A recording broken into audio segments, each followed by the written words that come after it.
प्रस्तुत कवि में पंत जी बादलों की तुलना हिरण और खरगोश की चंचलता और सजगता से करते हुए कह रहे हैं, कभी चौकड़ी भरते मृग से चौकड़ी अर्थात चारों ओर पैर फैलाए।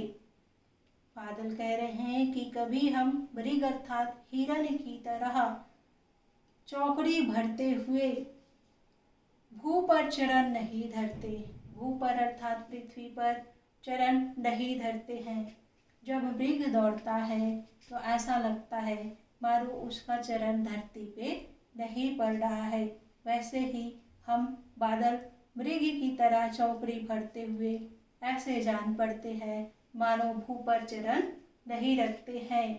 मत बदगंज कभी झूमते और कभी हम मत अर्थात हाथी बदगंज अर्थात मस्त होके कभी झूमते हाथियों की तरह मतवाला होकर कभी आकाश पे झूमते हैं।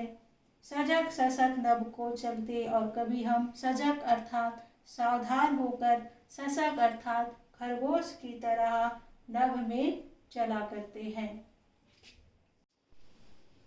जिस प्रकार खरगोश वन में बड़ी सजगता से विचरण करते हैं, उसी प्रकार हम बादल भी नभ में बहुत सजगता से खरगोश की तरह विचरण करते रहते हैं। कभी कीस में अनिल डाल में, कीस अर्थात बंदर, अनिल अर्थात हवा। जिस प्रकार बंदर एक डाल से दूसरे डाल में धामा चौकड़ी करते हैं, उसी प्रकार हम भी अनिल डाल अर्थात हवा रूपी डाल पे हम बादल भी इधर उधर धामा चौकड़ी किया करते हैं। नीरवता से मुंह भरते और शांत होकर आसमान में पूरी तरह छा जाते हैं। बृहद ग्रीस से विहग छदों को बिखरते नभ में तरते। जिस प्रकार गिद्ध पक्षी छोटे छोटे विहगों अर्थात पक्षियों को छदों में अर्थात अपने आवरण में ढक लेते हैं, उसी प्रकार बिखरते नभ में तरते, उसी तरह हम भी नभ में तैरते हुए बिखरते हैं और नभ को अपने आवरण में। अगली पंक्ति में बादल अपनी विकरालता का वर्णन करते हुए कह रहे हैं, कभी अचानक भूतों का सा प्रकट विकट महास आकार। कभी हम बादल भूतों का सा विकराल विकट महा आकार से हो जाते हैं, अर्थात भूतों के सदृश महा आकार वाले विकराल भयानक दिखाई पड़ते हैं।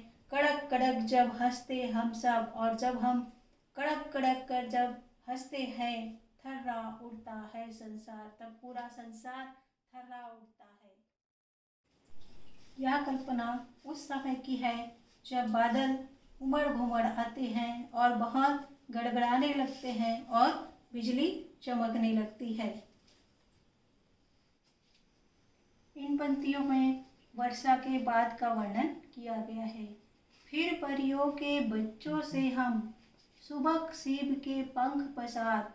फिर परियों के बच्चों की तरह हम सुबह अर्थात सुंदर सीप रूपी श्वेत पंखों को पसार कर समुद्र तैरते सूची ज्योत्सना में, समुद्र अर्थात प्रसन्न होकर मुदित होकर, सूची अर्थात निर्मल, ज्योत्सना अर्थात चंद्रमा की चांदनी में हम इस तरह तैरते हैं कि पकड़ इंदु के कर सुकुमार। इंदु अर्थात चंद्रमा के, कर अर्थात हाथ, इंदु अर्थात चंद्रमा, कर अर्थात हाथ, अर्थात चंद्रमा के हाथ सुकुमार हाथों को पकड़कर हम चंद्रमा की चांदनी में प्रसन्न होकर विचरण करते हैं।